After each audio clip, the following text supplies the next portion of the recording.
when I should have left myself alone. But I couldn't have, oh no, I couldn't have. I always open my gut when I shouldn't have, oh no, I shouldn't have.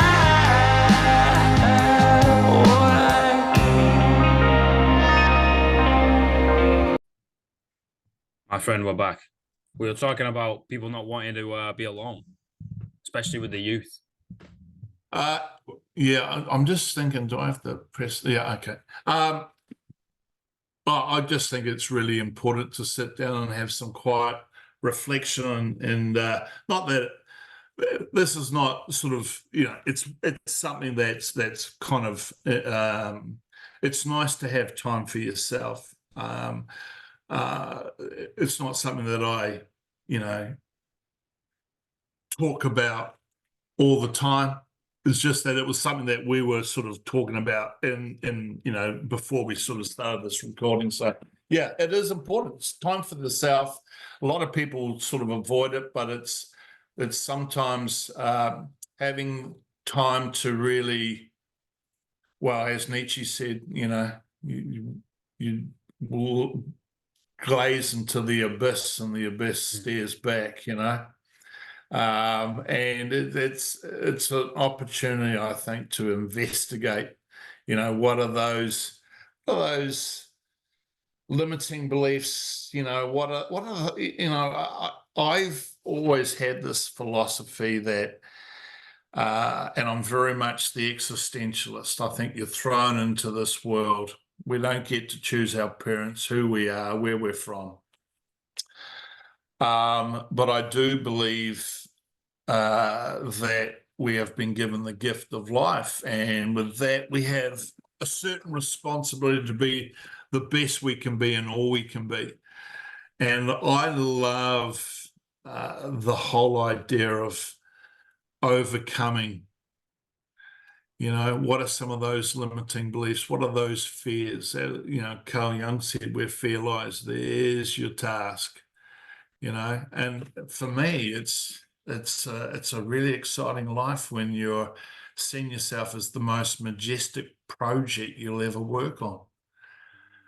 So one thing that really that I hate is when people say, "Oh God, I'm so bored." Are you fucking serious? Oh my God. How the fuck? I fill my day up with so much. My God, I just don't understand people that I think they're not bored, they're just boring.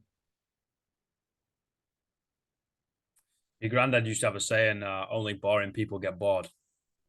Yeah, I totally agree, mate. Like I said, life's a wonderful journey of curiosity and investigation. And when you think about this, I think about the kids, and I think about the one thing I love about kids is that they're always investigating something. Yeah. There's a curiosity. And then as we grow up through life, it's almost like we leave all that to settle for a life that is less than the one we deserve. I do talk about the importance of life by design, not life by default. And I think a lot of people live life by default, and, for me, that's something I'm very passionate about, is especially in the coaching field, is being congruent. I've designed my life. I only work 20 hours a week. That gives me time to do all the other things. I'm not interested in being worth $100 million. The most important resource for me is time, so that I can use that time to do the things that I'm fucking interested in.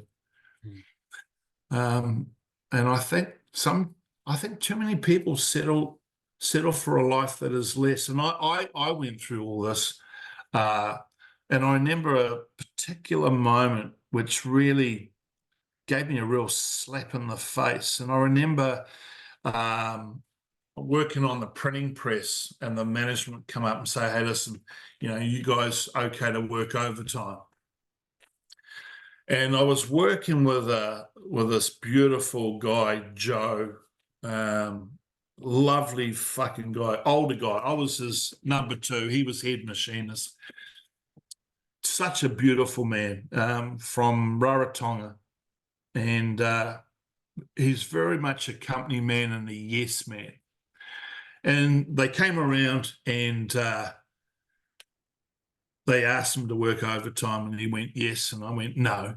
And then later on that day, I'm around the back of the press and with all the reels of paper, and there's Joe, and he's really upset. And I said, "The fuck, Joe? What's wrong?" He's one of these guys who doesn't show emotion. He's just fucking humble guy.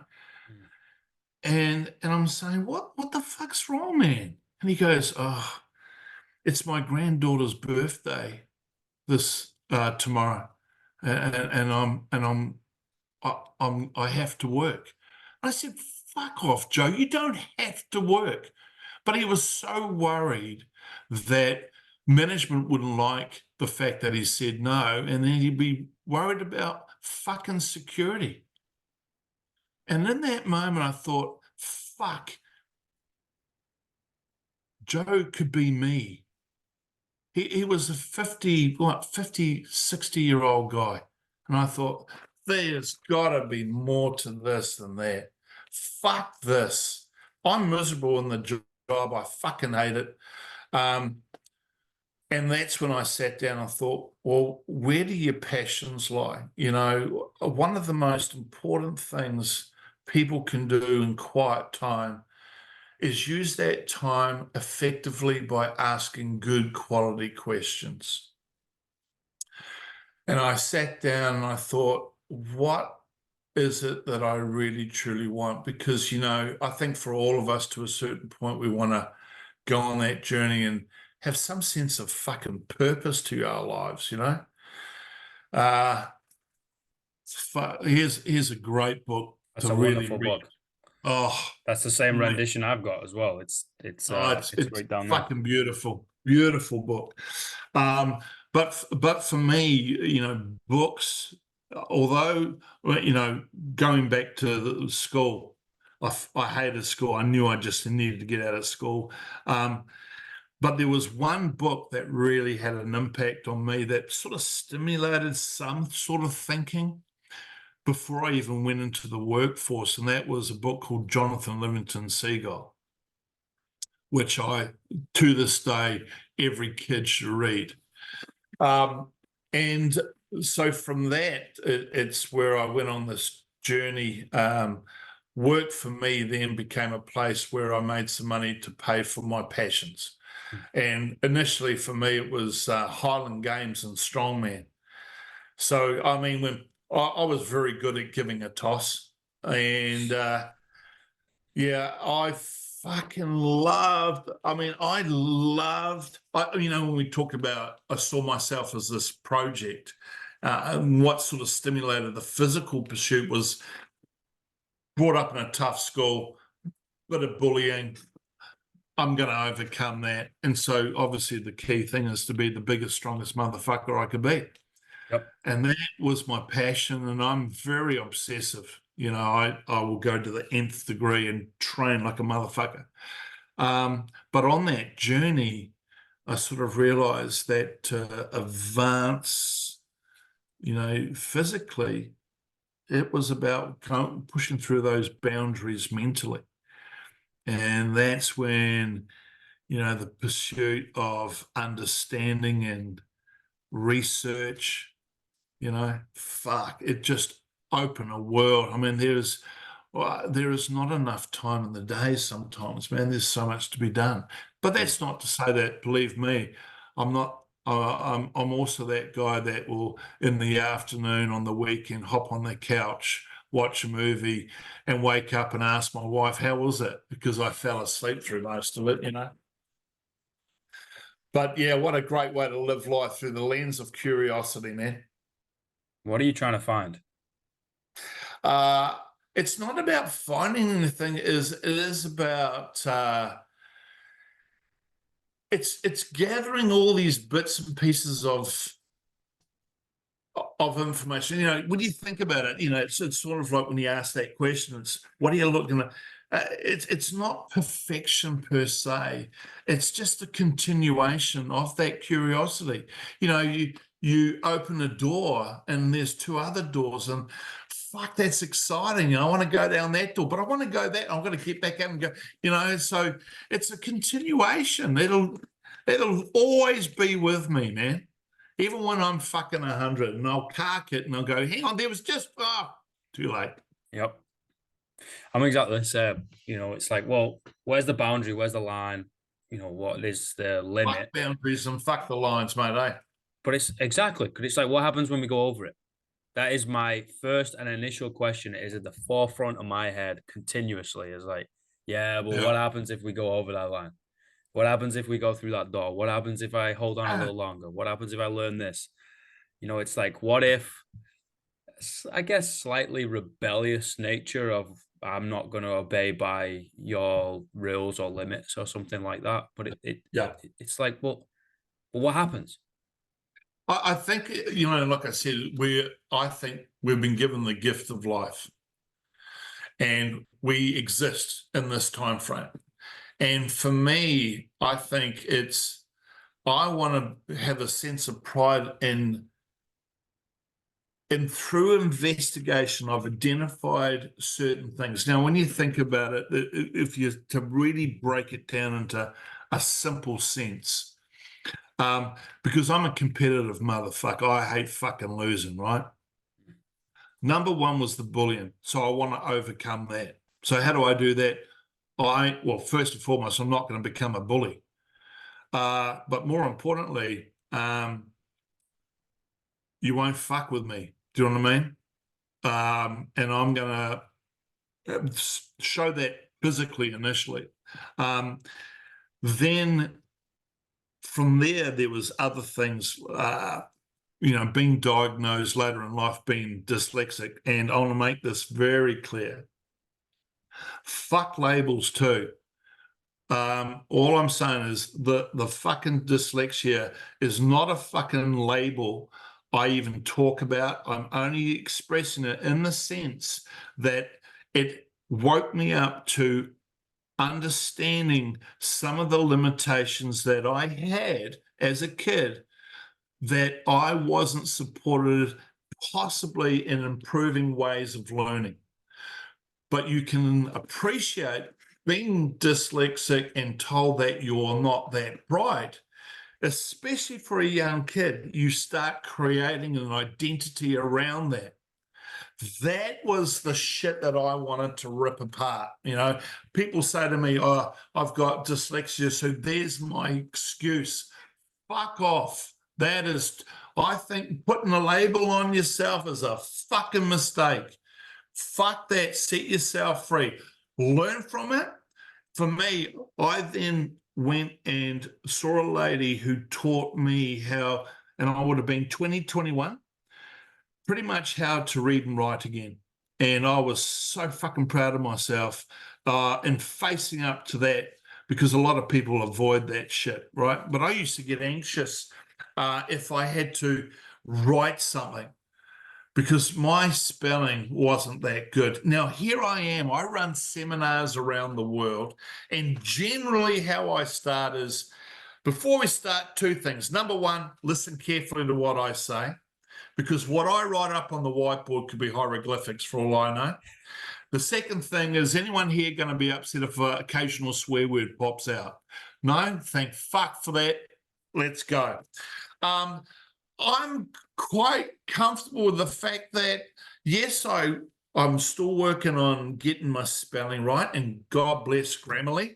But I don't give I mean, people, oh, you have spelled that wrong. Yeah, I don't give a fuck, man, because I'm not defined by the fact that I didn't know how to spell psychology. And believe me, I'm doing a degree in it, and I still have to go, psychology, how the fuck do you spell that, right? So it's the overcoming of that. Then the next stage for me was, what are the other things that I wanted to create and overcome? Well, the next one was public speaking, because that is one of the biggest fears most people have. Mate, I'm like a fucking peacock now. I love an audience. I really do. And a real quick story. I remember I had an opportunity to talk in Las Vegas. This was a couple of decades ago now. Considering that I'm only 21, it doesn't seem sensible, but it's true. So I'm in Vegas, the Stardust Hotel. There is fucking like 5,000 people. I mean, it's massive, right? And I'm young. I really want to do this, but fuck this. I'm like thrown in the deep end big time. And I'm blessed with an amazing wife who can read my fucking mind, right? And so I'm up there going, look, I can't fucking do this. I've sweated through my shirt. Any excuse to fucking exit.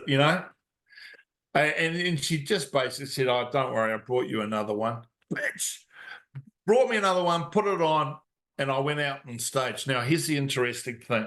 I did a little motivational talk.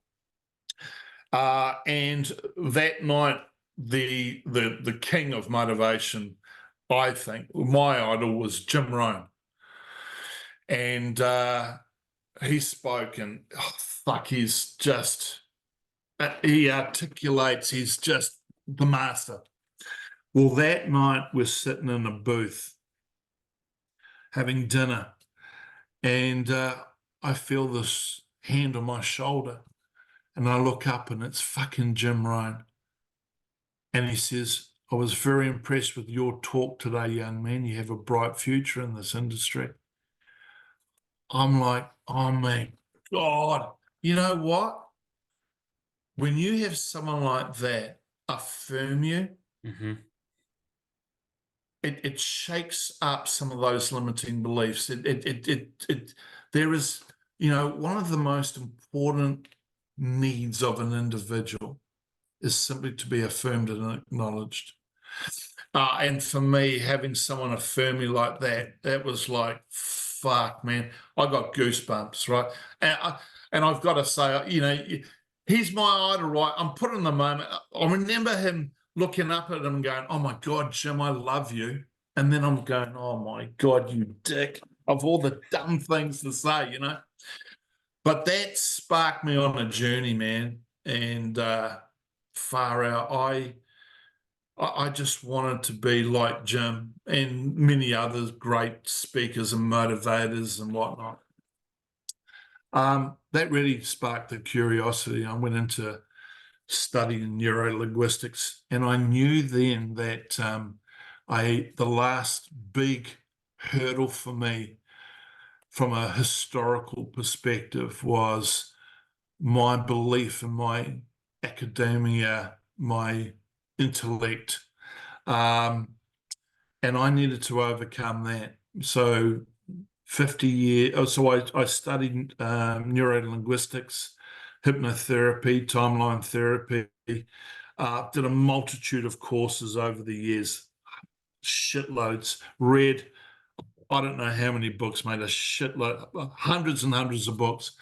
And here I am now, I'm 55 now, and in next year will probably just about be my last year to finish my 2 degrees in philosophy and psychology. And people say, well, what are you going to do after that? Well, I'm going to probably fuck off and spend some time in Europe exploring. But I know that I'll still be curious, and where it takes me next, I don't know. But I know that it's going to be exciting. I think we're built to follow curiosity. I really do. And I think, I don't know why, but I think we have neglected it. You know, it's Yeah. like, well, where's the ladder that I need to climb? Where's the preset plans, and everything needs to be all Yeah. neat and tidy. And I go from step 1 to step 2, and I'm like, I don't know about you, mate, but every fucking plan I've ever had has never worked. It's like I ended up somewhere fucking different. And it's like, okay, well, if I just follow passion, and usually that starts off with a banging question. And I love you for saying that, lad, because I think all the answers are already around. We just have to come up with the right question. Yeah, totally agree. Yeah. And how do we do that? We fucking sit on our own. We understand ourselves. We get a little lost. Yeah. We do the Yeah. wrong things. You know, we fucking go down the Absolutely, barrel of a man. gun, Yeah. fuck up, fail. And it's funny Fuck up, fail. you bring up dyslexia, lad, because I'm the same. Yeah, yeah. Like, never would have thought you'd have. I think I really get irate. So, any clients that see me, one of the first things I ask is, do you give me permission to be blunt and honest? Because I'll tell you now, people tend to put more time and effort into creating their victim story than they do about getting off their ass. And because that gives them to the excuse to settle for a life that is less than the one they deserve. And for me, I have people coming in, well, the reason why I can't is I'm dyslexic. Fuck me. Are you serious? And I think today we are very quick. It's almost like we've gone so analytical that we are very quick to, there's a disorder there, there's an issue there, you've been diagnosed with this, and immediately you put that fucker on, you are self-imprisoned. And your model of the world is formed around that, and that is your fucking life. Fuck that. So I have real issue. I think it's one to identify certain challenges, but don't allow the label to define you. And I think that's about overcoming, and that takes courage and fucking hard work. But when you break free of that bullshit, man, again, it's like winter. Some people in winter bitch and moan about the cold. Other people ski. I want to be on the slopes, brother. Although probably there's a weight limit for the. Yeah, no, I'm 150 Ks, mate. I probably wouldn't get up the fucking top of the hill, It'd be an avalanche, mate. Put you in a fucking rubber dinghy, go tobogganing or something. Yeah, mate. So it's like, that's why I think, there's, as Maslow said, the highest is self-actualization. It's like you cannot change anything you don't first recognize. And that's why investigation is so powerful, yet most people avoid it. Why do you think people do avoid it? Because the moment that they free themselves from that, they are fucking scared of the fact that they realize then that they have complete ownership. There it is. There it is. They understand in that moment the realization that I am at cause for everything. Fuck that. And they will go back into their safe little shell, giving bullshit excuses. You know what I mean? It's scary. It really is scary. Like, I can't be around folks like that. Like, it freaks the fuck out of me. And I think these kids today, these fucking woke kids today, lack any level of critical thinking and resilience. you know, and I'm very much, and I have these, you know, I'm very much, I don't give a fuck about your feelings. There is something that sets you free, and that's the fucking truth. And like I said, when I'm blunt and honest with people, I've had people that are incredibly upset, uncomfortable, frustrated, and then suddenly realize, holy shit, what am I capable of? And that aha moment, that paradigm shift, fuck, man, I pride myself. 30 years I've been doing this out of a very humble little garage in the middle of Auckland, New Zealand. And I've created Olympic medalists, Commonwealth medalists, world champs. And people go, oh man, that must be so cool working with people like that at that elite level. And I fucking love it. But I just as much get a buzz out of a young 7-year-old kid who shows up at a swimming event where he's always been the last one and uses one of my tools and suddenly PBs. That is just as much rewarding to me as watching Izzy become world champ or Lydia Ko being one of the greatest. Do you know what I mean? They're all equal in value because they're all of value to that person. Guess what? Like that. I've got the best job in the world, man. Seeing people passionate about what they do is a privilege. I think more people need to find that, but we have to go searching for it. Yeah, I totally agree. And also, I think what's more important is that, and this is something that I've always harped on, is that I'm congruent. And I think today, the coaching industry, there's a lot of fucking people out there that are one thing in the camera or whatever online, but they're another thing, mate. I just, a lot of people get into the coaching business because they think they can make a shitload of money because it's the end thing. Interesting, there were some stats. IT was the fastest growing industry. Coaching was very close, second or third. But what was also interesting is that I think coaching had the highest failure rate. Yep. And I wasn't surprised by that, you know, and, you know, I now coach people that want to get into the coaching industry. And when I say I'm congruent, I will never, ever make the mistake of thinking I know it all. What I am interested in is that there's 3 stages. One is knowledge, gathering knowledge. The other is gathering experience. But I'm in the phase now when you combine that together, I'm interested in the craft. Do you know what I mean? It's like I've got a mate, Muzz, who's one of my best mates. He was best man at my wedding.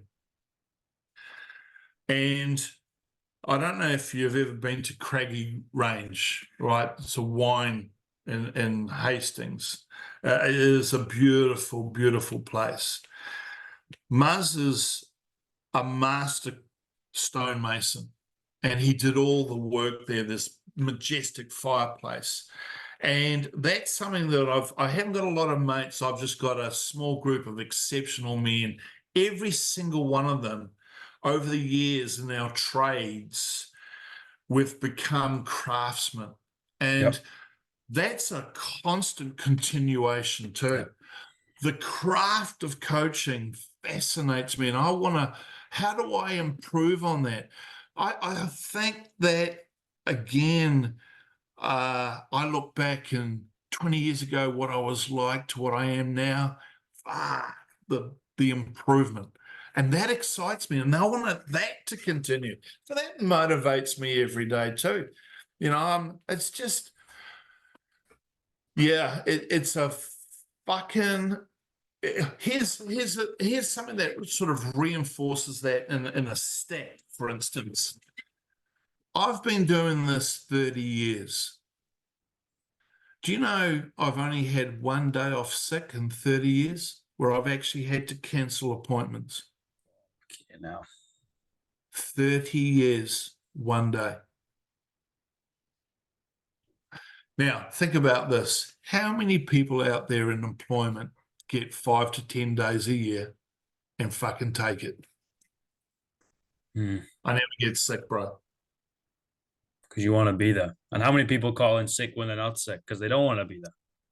Mate, I'll tell you what, I was that dude when I was printing. Fuck that. I've got all I saw was 10 days. Fuck me. That's a week and a bit fucking holiday. I'm taking it. Yeah, I got 10 days somewhere.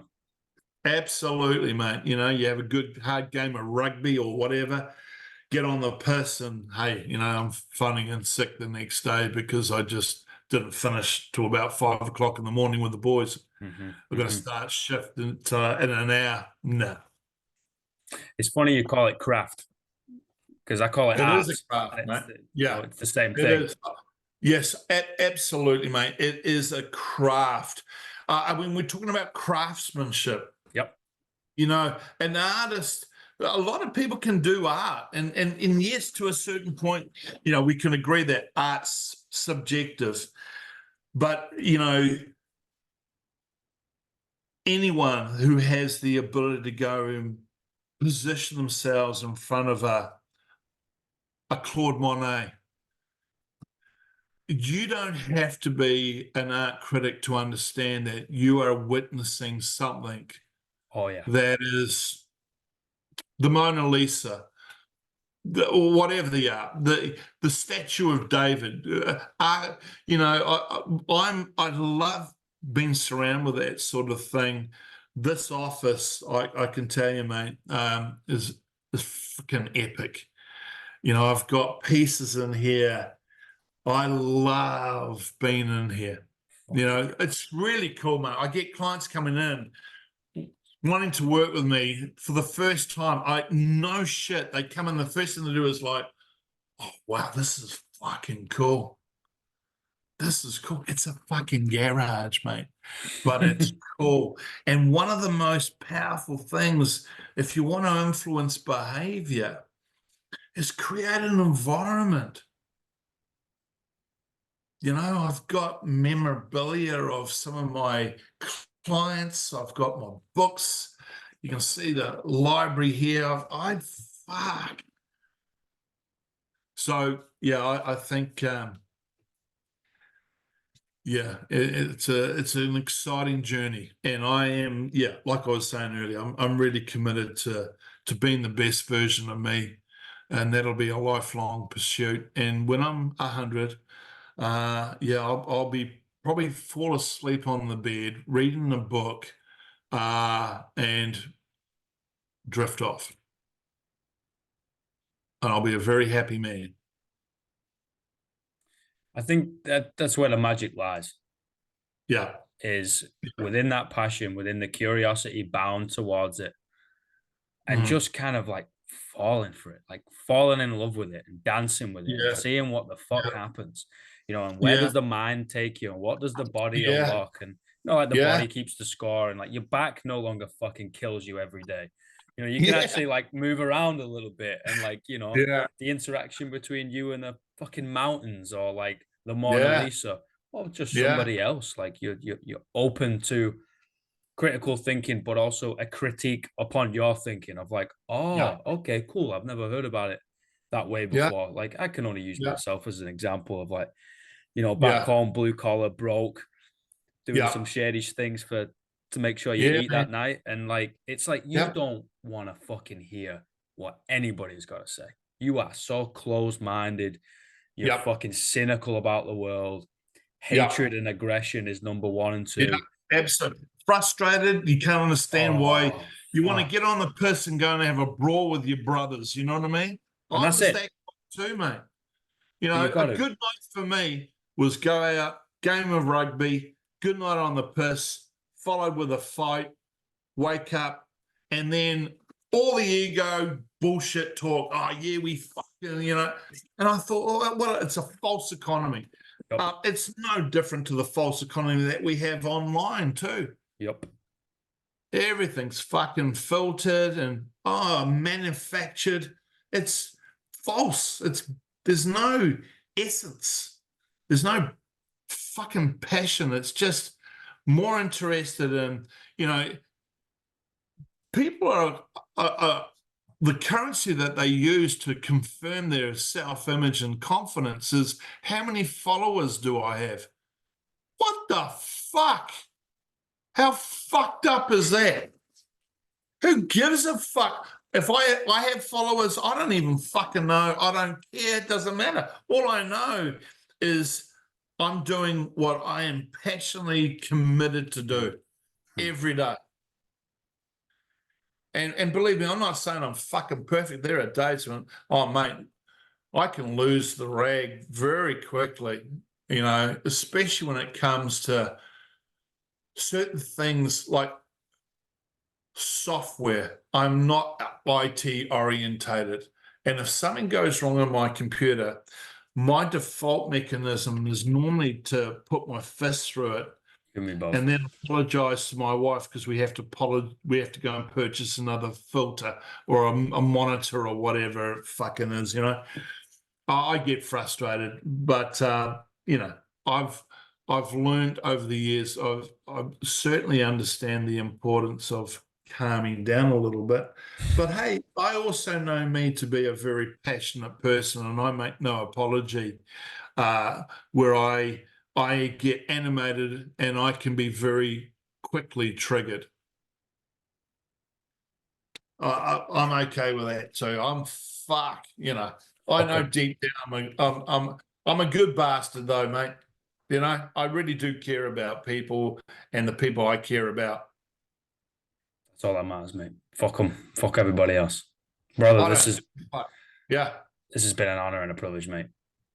Oh, mate, thank you so much for having me on, man. I appreciate it. Thank you. I'm going to send you one of those books, and I want to hear some critics. Yeah. And please, can you send me one of for the kids? Oh yeah, I've got one right here. I'll send you one. Send it. I'll be really interested in it, man. Thank you. Thank you very much. Hey, I'll drop all them the off at the best, post brother. office next week. Okay, and enjoy your journey. I will do. See you, bud. Thank you, brother. Take it easy. Bye. We'll speak soon. Bye, mate. Bye, everybody.